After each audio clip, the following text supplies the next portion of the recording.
I just wanna show you what it feels like. Sometimes I wanna end it all and kill the lights. Crying out for help, but I can still fight. Attacked by my conscience on a chill night. Just picture me rolling. Okay, everybody, welcome to another episode of VetTableTalk, where we actually talk about veterans and we actually explore their careers through the military a little bit, and we get into like the veteran afterlife. What is it like being out here? And I know a lot of people are gonna have a lot of questions. We're gonna link a lot of things in the description, but once we go along further in conversation, everything's gonna come to fruition. All right. So first, I have my guest with me. Introduce yourself to the people. My name is Warren. Justin's friend, brother. Exactly. Military, you know. All right, cool. Just out here living life. Cool. Just out here living life. So let's get into what that looks like. So first question would be, what did you do in the military? In the military, I joined as infantry, but through complications and stuff like that, I ended up becoming an ammo tech, which is like someone who warehouses and like takes care of the ammunition for the Marine Corps. And now you're infantry again. And yes, unfortunately. After I left the Marine Corps, 2 years later, I decided, for some reason, I don't know, to join the California National Guard. So I am now infantry in the California National Guard. Okay, all right, cool. So how long did you serve, or how long have you been serving? Since 2012, right out of high school. You know, I joined because I was having some complications in the little small town I'm from. Get into that a little bit. Yeah, I was homeless for a little bit. I used to sleep on buses behind the high school, and I didn't like the path that I was going in. My adoptive family wasn't, the greatest role models, so I decided, something extreme would help me become the person I am today. And the Marine Corps definitely helped with that. So yeah. Okay. Yeah. All right.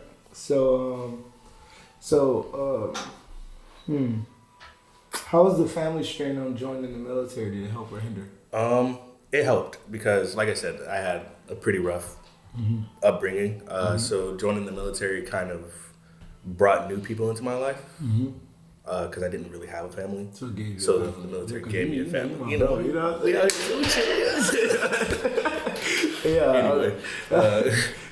but yeah, no, it definitely helped. Because without the people that I met through the military, you wouldn't really have a family. I'd probably be in jail or something. Yeah, I say all the time, but I'd be dead in jail now. Probably dead. For real shit. I'd probably be dead in jail. Like, I wasn't really big into drugs before the military. Yeah. And but it was like I was selling them though. Like, don't arrest me. I'm free of that. It's been some years. Okay, we're good. We're all good here. All right. So cool. Since getting out of the military, how well do you think America has done with taking care of vets compared to how well we've taken care of them? All right. How well has America done with taking care of vets? So, when there's a tragedy throughout the world, thoughts and prayers, that's what you get. It's on a platter. You can't buy shit with thoughts and prayers. So America, they like to say that they're helping the troops and stuff like that, which, some organizations are. It's just the time it takes for that help to come. And sometimes it doesn't come soon enough. So for me, leaving the military, I've been having a lot of complications. Like, I still haven't gotten paid, bro. Exactly. Yeah. Money takes time. The struggle is real, and that's not even like to cap and nothing. It's struggle. It's a real struggle. It's to go back to the family thing where if I hadn't met everyone here, I'd probably be homeless right now. I'm from a small town in Michigan. Out here in California, we all know it's expensive out here. And it's been rough. It's been rough, and I just wish that the government would take more time in helping veterans as much as they put in time, trying to make veterans, if that makes sense. Yeah, they make us, serve.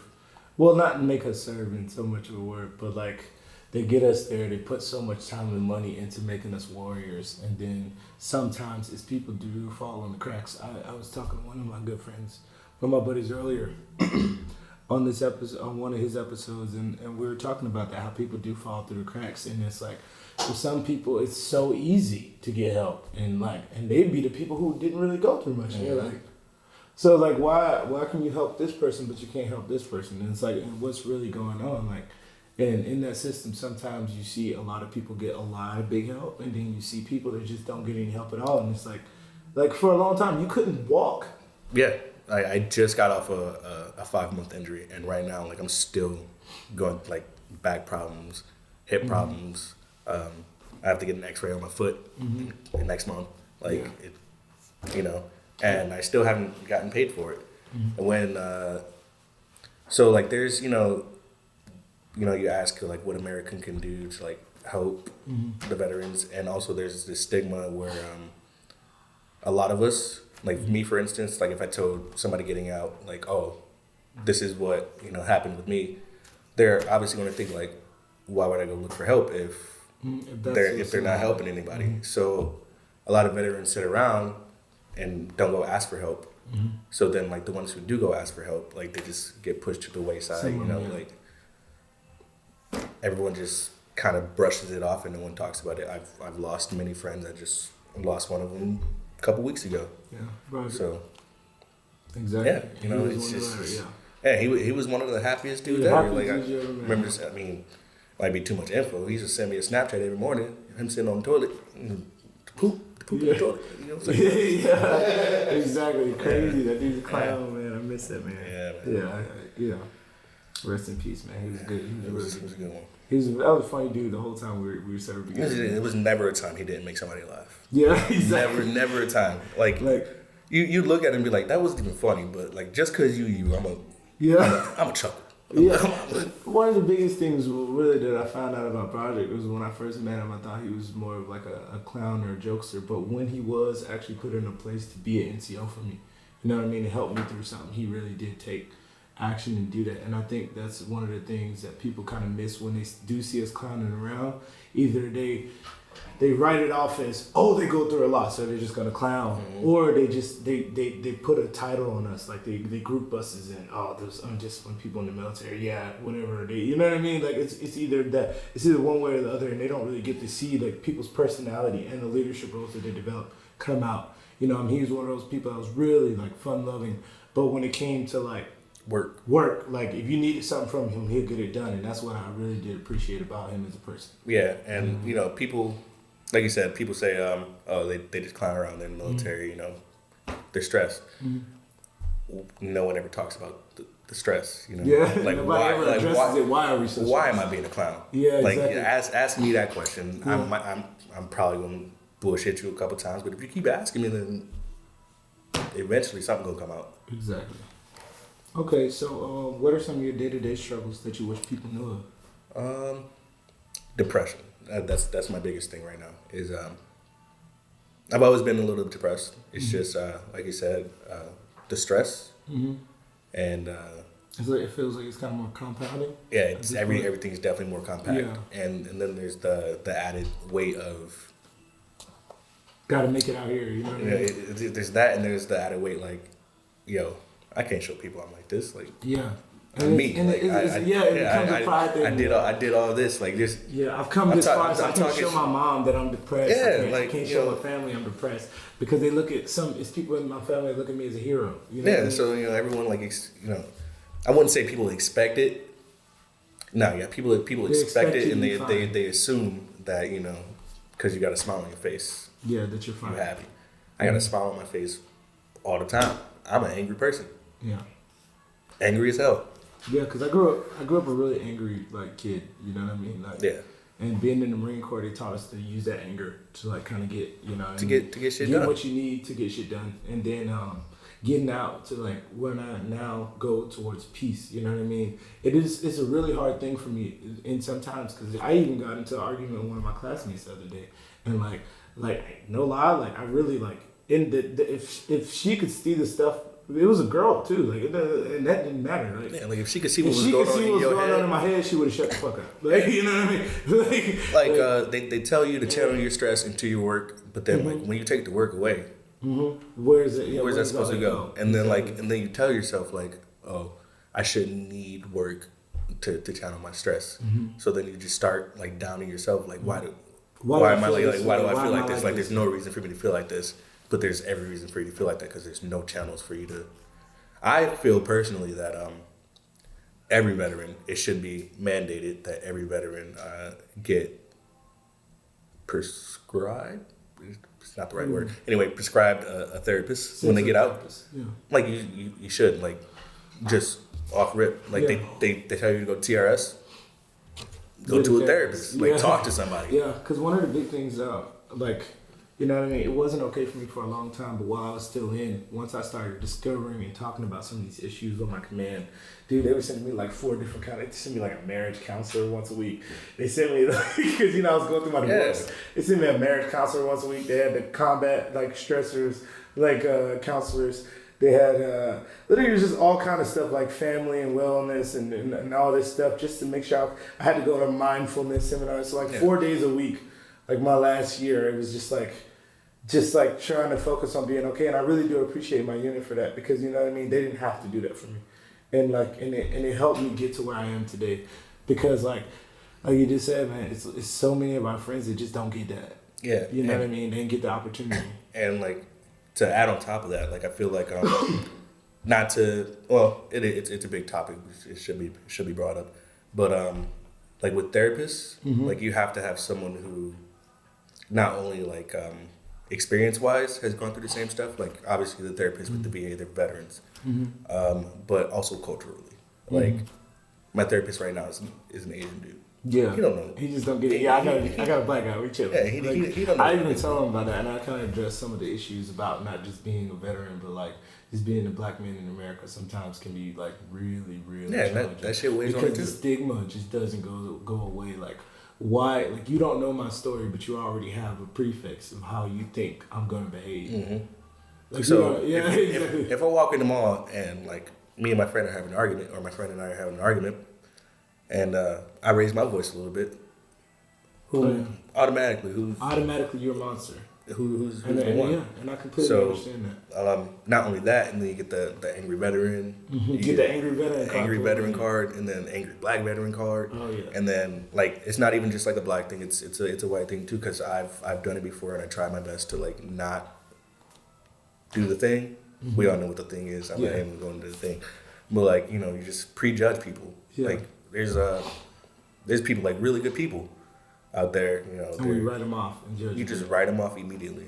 Yeah, and I try my best, to stay mindful of those situations. Like I don't know who people are and what they've been through, and I really do try my best to, just like openly welcome, invite people. Like I do a lot of homeless work too, like with a lot of just homeless people in general. You know what I mean? I'll give them hugs and all that, and people will be like, "Why are you giving them a hug?" And I'm like, "You don't look, just stay out of it. You don't understand what place it has in my heart. You know what I mean? Because I used to be homeless. Yeah. So when somebody because it's a woman I know, she's getting sober, and she's living on the streets, and I saw her next to my school, and one day I was like, "Hey, how you doing? Like, it's so good to see you." I gave her a hug, and all the women that are in my class were just like, "What? Why are you hugging her?" And I'm like, "Mind your business."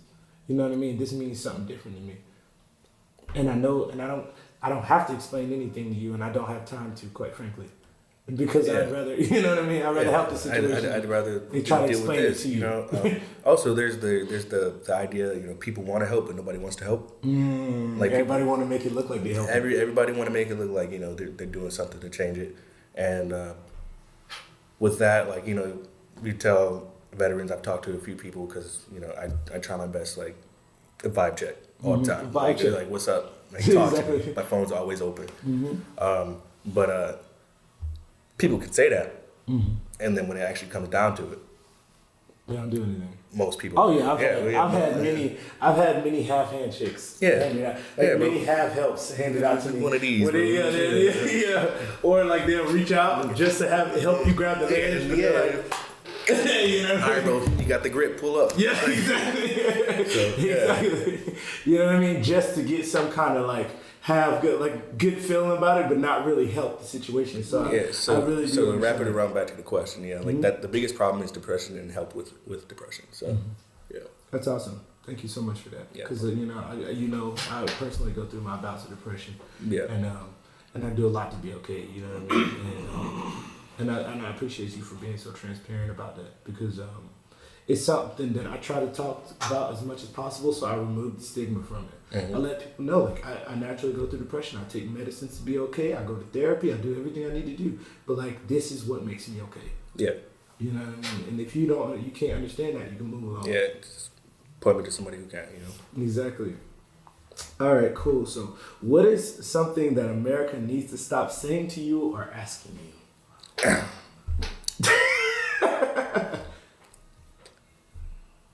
You ever killed anybody? That is one of you. I swear. Every single. No, bro. What? What does it matter? Exactly. You gonna like me more? Yeah. That makes you weird. That makes you weird. What No. validation do you get from hearing me say yes? Also, another thing is, like, we're in peacetime. Yeah, this is maritime Marine Corps. I haven't gone anywhere. I would have loved to go places, but I've heard a few times, oh, you haven't been anywhere. So did you really do anything?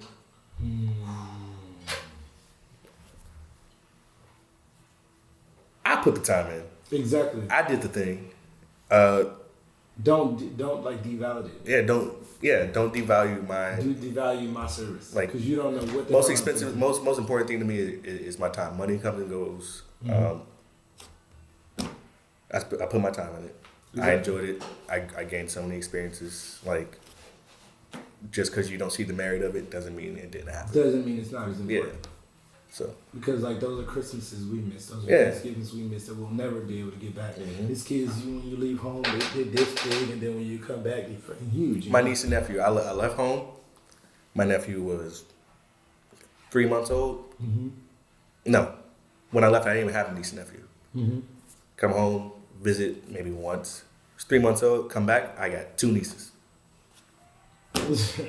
Nah, dude. When I left originally, my nephew was 5 years old. Like 5 years old, marching with my boot camp guide on because he saw all us doing it. And literally, that's like one of the lights of my life. You know what I mean? And today, he turned 12 years old, and I'm like, fuck. Yeah, you can see it on my social media. I blast them all over the place. Yeah. I don't see them. Exactly. I don't see them, but And literally, I my can't, nephew's like, 12 years old. Like, I've missed that much in his life. You know what I mean? He was somebody before the military saved me from the streets, really saved me from the streets. Because I knew I always had to be there for him. You know what I mean? In those times. So it was like, I completely understand. All right. So we're going to move along. So what was one dream that came true while you were in the military? to get away from where I was. Like, yeah, I'm going through some shits right now, but I'm definitely not sleeping on the bus behind the high school. I'm not eating out of trash cans. I have like an established family. I got goals. I got, stuff that I can actually like see, touch, and like feel. Like, anyway, yeah, I got. My life has. It's not a strainer anymore. It's a pot. I can fill it up. Yeah. So That's beautiful, man. yeah. I really do appreciate that. All right, cool. So what is one message that you have for those who are actively serving before they come home? Before they get to DD-214, what do you want to tell them? You can look at either camera you want. Any camera. Start looking at y'all. This one. Anyway. These are your... Anyway, if I had to give a message to anybody is definitely appreciate the people that you met. Because no matter how you look at it, those are your people. Don't take it for granted because any day they could be gone. It's the same thing with your family right now. Like any day they could be gone. And don't be afraid to ask for help before you go anywhere. Like I still have issues with it. Like my mom yells at me every day. Yeah, this is one of my closest friends as well. I don't ask for help, bro. I'm about to kill him, trying to help him. I shrug everything off. I put everything on my shoulders. That's why I'm all tense and shit right now. You know what I'm saying? But no, don't be afraid to open up. Yep. I guess. Like I said, it sounds really hypocritical coming out of my mouth. I can't believe I just said that. But, yeah, don't be afraid to I mean, but it's better coming from you, somebody who like experienced firsthand what happens when you don't open up. Yeah. So I tell them all the time, I kill you, but I never hurt you.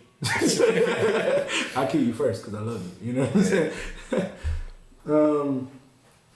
Okay, so last thing before we wrap up, and what are you doing now to stand out, to define yourself outside of your veteran status and declare your individuality? To like remove myself from the military Just being lifestyle. a veteran. Yeah, just being a veteran. You know, I don't make it known because I don't want that to be people's deciding factor on anything with me. You know, because most people use it like as a crutch. Yeah, they either write you off or they accept you. And Yeah, the thing is, it's like if you need to know, you need to know. I just recently, after my injury, I just recently started working for a pretty big company and driving buses for Anaheim, which isn't very glorious, but it's good pay. That's glorious. I mean, it pays the bills. Yeah, Doesn't it? it pays the bills. Literally, but I used to have a drill instructor who used to tell me, we used to ask him how many pull-ups can you do. He said 20 pay the bills. All right. All right. Like, you know what I'm saying? What pays the bills pays the bills. So I mean, let him know what projects you working on, because we talked about that. Yeah, right now, I'm a big partier. A big partier, and I just recently got some new roommates, and they're pretty party people as well. And we're thinking about launching like kind of like a club scene thing. And then also I love to cook. Yeah. And I'm thinking about going pescatarian next year. So one of my roommates. You're skinny now. You need a lot of omega-3s. That's what I'm saying. You got to maintain that mass. You need that fish. Anyway, we're thinking about like combining our recipes and stuff like that, opening up a food truck. And doing that because I've always wanted to do that because I love feeding people. I don't know if you see my face when you eat my food, bro. I light up. That food be banging. I light up. This boy got some gumbo. I hear it. Man. Shit's fire. I'm telling you, make you really want to slap your mama. All right. Ain't gonna never put my hands on the water. But I thought about it. Okay. But no, there's that, and then also hopefully I heal up and I'm gonna start doing more dance stuff because people keep telling me I need to do that. And why not? It's the age of social media. All right. I'm going to tell you something, Magic Mike. Now that you've said it on this camera, you're held responsible to that. I know. Because, all these people are going to hold you accountable. And we're going to actually bring you on for a follow-up episode to see where you are in the future. So I really want you to, because you know me, I'm all about, don't talk to me about it, go do it. Go do it, and I'm going to support you while you're in it. Yeah. Because when I tell you I'm doing something, I'm doing it. Right? Didn't I say I'm gonna start this? That's facts. I'm doing it. I can't. It's like, it's no point. I don't need nobody's outside validation to tell me, oh, that's a good idea. Because the thing is, nobody gave me that. You know what I mean? I never got that from the beginning. That's why I don't wait on it. If I got an idea, I'm gonna go for it. The only person I run it by is Nick. What's up, Nick? I say, Nick, we doing this. And he goes, all right, well, shit, bet. Let's do it. You know what I mean? And that's one thing I really want to tell you. You know what I'm saying? Make sure you check the scope of the people around you. You know what I mean? Check out your surroundings. Make sure you got some real solid people and not just people who want to say they're going to do it for the clout, who are going to be in it. You know what I mean? And that's for anybody watching this too. If you got a project, pursue it and make sure you got good people around you, because those are the people who are going to propel you to your dreams and your mission. Because these are my friends, you know what I mean? And they propel me to my dream, my mission every single time. And I can't thank them enough. Also, another thing, another piece of advice for active duty people. Go ahead. Bring it back, sir. If your friends are doing something, promote it. Even you might not agree with it. You might think it's dumb. But guess what? Somebody else might think it's a great idea. Promote it. Throw it up there. I don't care who you are. Even if you're not my friend, if I follow you and I see you on Instagram or something like trying to promote your shit, I'll throw it up. Exactly. Like, just uplift people. Don't drag people down just because you're down. Exactly, because you never know, that might be the thing to lift you up.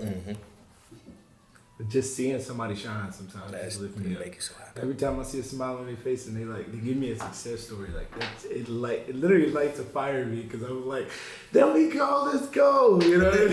Once they do get big, you're like, I was kind of a part of that.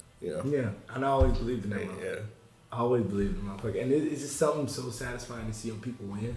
I love it. Like, take away the hate and like just see people win. To see people win is just, it's something that's just, it's like I said, that's why I work with the homeless so much, because when I see them finally say they got a place, and I got people that tell me, oh, I just bought my first car, and now I'm talking about, and these people in their 20s and 30s, like, I just bought my first car, like I got my own home, and it's just like, that is something that is a magical moment. Like, I feel that with them, and I feel it deeply, so I really do appreciate it. So, I mean, you know what? Give me a hug, dog. I love you, dude. Give me a hug, man. All right. Damn, dog. We've been through it. We've been through it, man. We've been through it all, man. Still We're going through it, but it's all right. The thing is, we got each other, you know what I mean? At the end of the day. And so this has been another episode of Vet Table Talk. You know what I mean? We got down to the nitty gritty, and we gonna always deliver that to you. So please, if you got any resources, shoot them our way. If we got resources, you just reach out anytime, because I have a lot of knowledge based on how to help other veterans and people that are going to be veterans soon. So if you're EASing pretty soon, what do you call it in the Army? ETS. If you're EASing from the Marine Corps, you're ETSing from the Army, you know what I'm saying? Get at us, let us know, you know what I'm saying, what are some things you need, and I can connect you with some programs. I got plenty of friends who love to help veterans, and that's all they do every single day. And please, follow us, make sure you subscribe, you know what I mean? Get like, shoot us out, blast us out, because we really want to get this information out to people. Because if you want to know the true story, we're going to give it to you all the time. So thank you so much. Vet Table Talk out. I talk as if it were my last chance. Look at my soul, I hope you don't see a bad man. Confessions of an artist who never had fans. Strip me of my pride inside, and truthfully I get afraid in the light, and I'm begging you to save me tonight. You need to tell him. I can't tell him.